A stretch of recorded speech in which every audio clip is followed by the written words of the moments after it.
Hello, welcome to Flutterbug Auto. Today I'm talking about the Super NES game, Stunt Race FX. This is a game I've been interested in for ages. I always love really early 3D stuff in general, and Super FX chip stuff in particular, but every time I went to play this one, I'd always end up bouncing off of it for one reason or another. But I think it's really fascinating, and I finally decided I wanted to sit down and actually properly give it a go. And you know what? I'm glad I did, because there's a lot to like about this game. I love the silly goofy cars with eyes in their headlights, and I love the way they're constructed out of several individual parts, and their tendency to fly apart into a bunch of pieces. It's so whimsical and fun, and honestly just super unique. The gameplay is actually pretty satisfying too. It took me a few tries to get used to, but once I got into it, it really clicked really well. There's some fun strategy to deciding when to use your turbo boosts and when to conserve them, when to brake and when to floor it, and I was really surprised by how robust and nuanced it was. It was really super fun, honestly. Also, you can do this.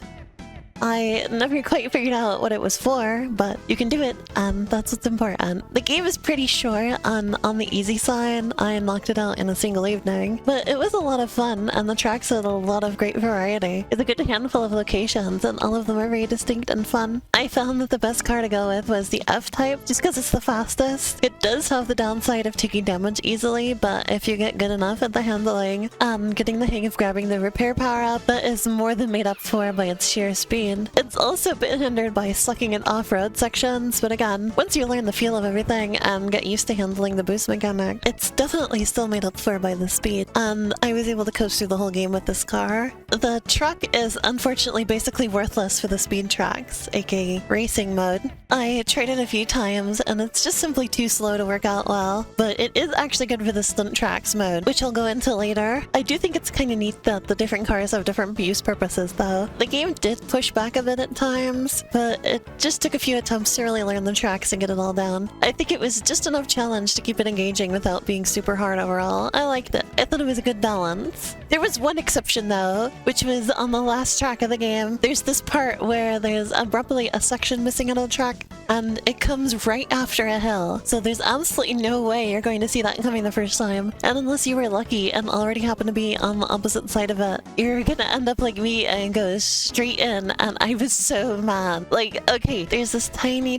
notch on the map letting you know that it's there, but like, still, how was I supposed to anticipate that? How was I supposed to know that's what the notch was? It's not so bad once you know it's there, but I felt so absolutely trolled. These devs pranked me from 30 years in the past. I also had a lot of fun with the bonus levels, where you get into a big semi-truck and drive around. I really like the format of these because you have two separate goals you can go for. You can try to drive through the gates and collect bonus time, or you can try to finish a lap around the track to get an extra life. What I liked especially about this is that the tracks always have two paths, one shorter and one longer. The shorter one making it easier to finish a lap, and the longer one giving you more gates. And it felt really clever, honestly. Like, it's a simple thing, but it felt really satisfying, honestly. Also, even though it looks like you can crash and or fall off the track, do not be afraid. The truck does not take damage, and it can't fall off the track edges either. So feel free to just go as crazy as you want to. Also, I feel like there's a chance that getting into a semi-truck and controlling it in Mario Kart World might be a cheeky little reference to this game. Also, as I mentioned earlier, there's the stunt track mode I checked out, because like, the game is called Stunt Race FX, you know? I had to give this one a look. Basically, these are just tracks with lots of bumps and jumps and obstacles, and you have little star balloons you've got to collect, and if you collect all 40, you win. I wasn't as big of a fan of these, and so far I've only beaten one of them, but they're a very welcome addition anyway. I will definitely come back and try to finish them all. And also, I like that this is a mode where you can really get some use out of the truck, as I mentioned earlier. Also, I have to show off the funky little car you get for beating the game. It's so funny, I love this little guy. It's basically just an upgraded version of the F-Type, so it's the real best vehicle in the game. Oh, and hey, real quick, what's up with Nintendo's description of the game in Super NES Online? Twice it describes things in the game as being realistic, and like, that's the last word I would use to describe this game. It's just a silly, goofy cartoon game. Hello? Who wrote this?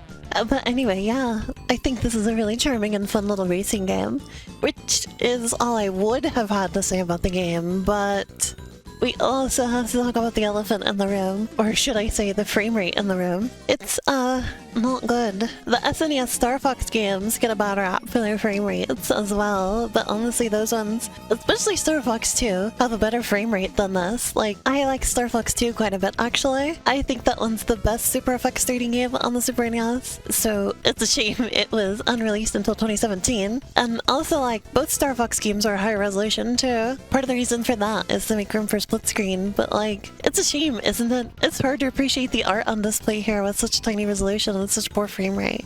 And like, it's also especially bad here because it's a racing game and, you know, you want speed for those. It's such a crunchy game and it's such a shame. I think also Star Fox does better because they're more frugal with their polygons. You just have a handful of small untextured 3D objects at a time, whereas this game has full 3D tracks and textures everywhere. It really struggles with it on top of the frame rate and resolution issues. It also suffers with the severest of severe pop-in. Like, sometimes things will pop in and then back out and then back in again. It's got some depth sorting issues as well. There's often things that should be behind the geometry that shows up on top instead. And again, like, it's such a shame because the game is so cute and it's absolutely reveling in being a cute little Nintendo game as well. There's fun little billboards everywhere. It's stuff like Kirby and Mario. There's even Star Fox ships that fly by. But you just can't appreciate it to its fullest when it's this crunchy.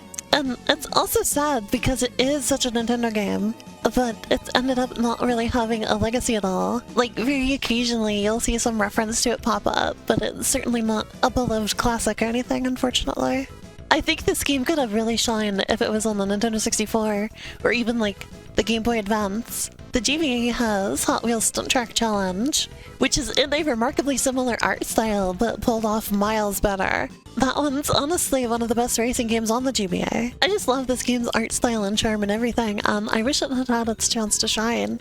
But as it is, I can only give it like half a recommendation with an asterisk. It's on Nintendo Switch Online though, as I mentioned, so if you have access to that, you can easily go give it a look. I think given the performance issues, the fact that it's a short game is in its favor, honestly. Like I said, you can kind of just knock it out in an evening, so if you got some time and you'd like to check out kind of an interesting little piece of Nintendo history, then that's what I would say, go take a look. But yeah, that's Stunt Race FX. Definitely all let me know in the comments what you all think of this game. Do you also see it as a tragic game that missed a chance to be a beloved classic? And as always, I'll be back soon with more racing content. See you soon!